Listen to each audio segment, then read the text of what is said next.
and the commitment that you show in that work. You may know that the President of the Republic told Parliament that we have completed the first phase of the transition.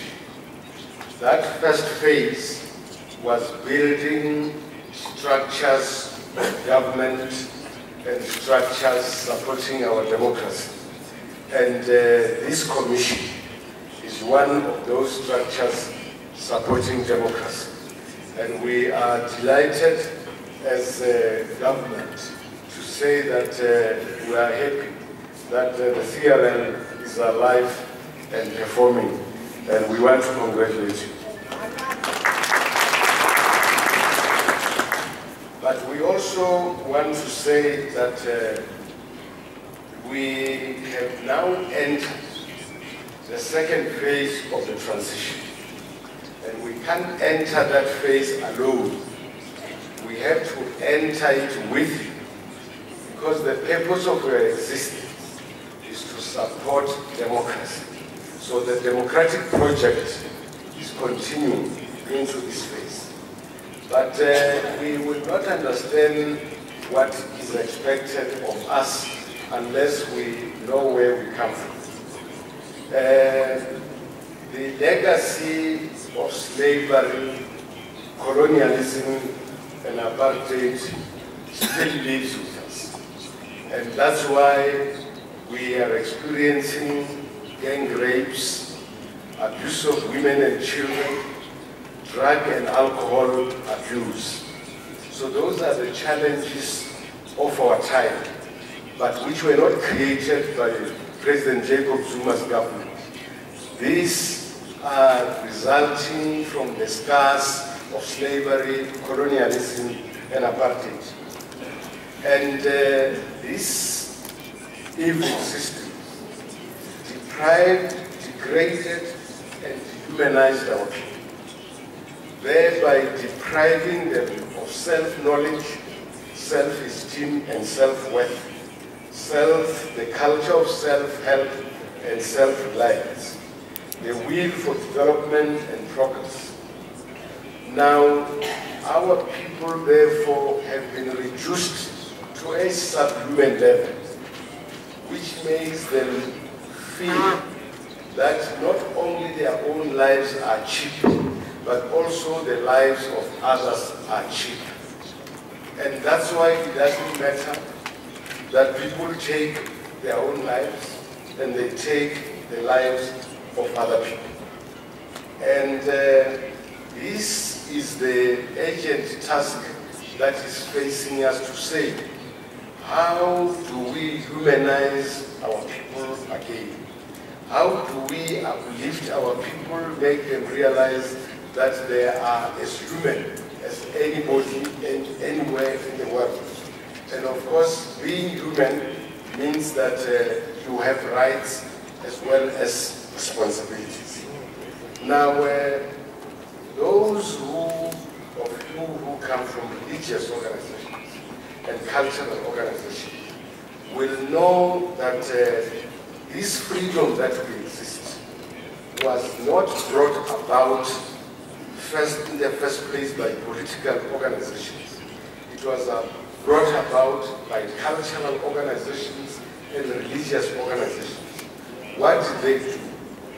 Religious organizations broke away from missionary churches, because missionary churches supported racism and collaborated with colonial powers.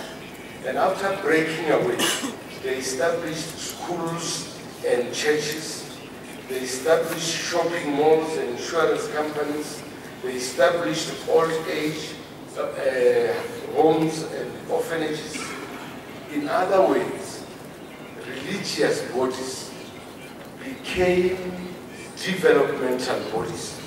But the tendency today of religious people is that they want to prepare a heaven, a place for us in heaven. And God said, I create you and put you on earth so that you can be in charge everything on earth so that you can create a better life for yourself and other people. Yes. So the existence of religious institutions is not to prepare a home in heaven for people on earth, it's to make this earth the best home for people. Yes. Now, when you die, you are right. They are just going to look at your record on earth and open the door for you. Now, if there's no record of good works and contribution to development, then the door will be closed forever, and then you will come here. And the problems that we have today, you know, the people, these criminals we have, these abusers, are the evil spirits that have occupied people whose doors was closed in heaven. So they are here with us. So unless we solve the problem, we'll have more people going and coming back, going and coming back. We'll never have peace. We won't have peace. We are there. Now, in short, I'm saying here that religious and cultural bodies must play a developmental role. A developmental role means that we all must be volunteers. True. All women are being raped because they stay alone. Where are the neighbors? Child-headed homes are neglected. Where are the neighbors? So it means there is something that we don't do right. Children who have no parents go to school. They want assistance with homework. Who is assisting them? And when the results are poor, then you want to blame my wife for the poor.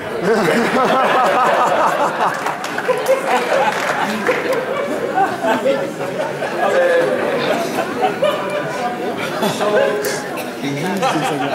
what I want to say to you is that the task now is the recovery of the humanity of all South Africans.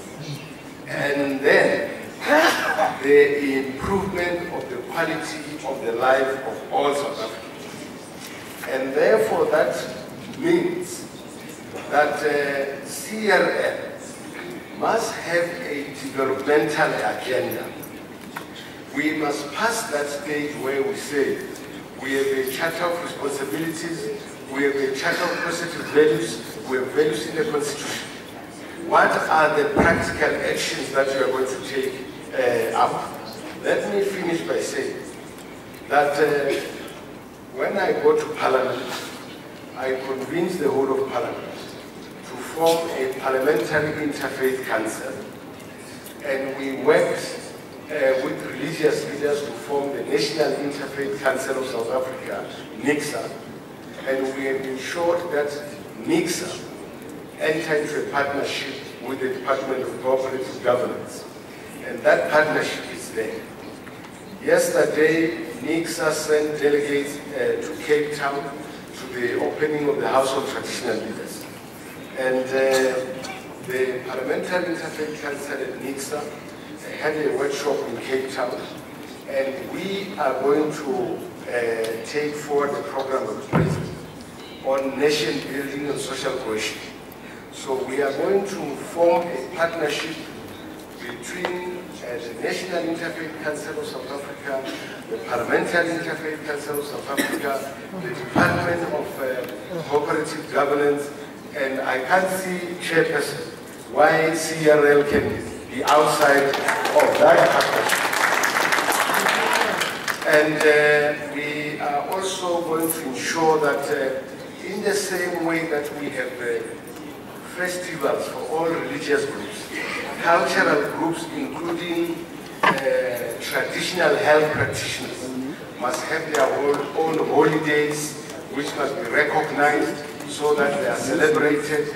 And then we use all the celebrations to inculcate positive values in our people, because Honorable Nelson Mandela said that you can't be free until the mind, the soul, the body are also free. Now the bodies are free, but our minds and our souls are not free. So the new struggle is to free those two so that we can be fully free. I thank you very much for your attention.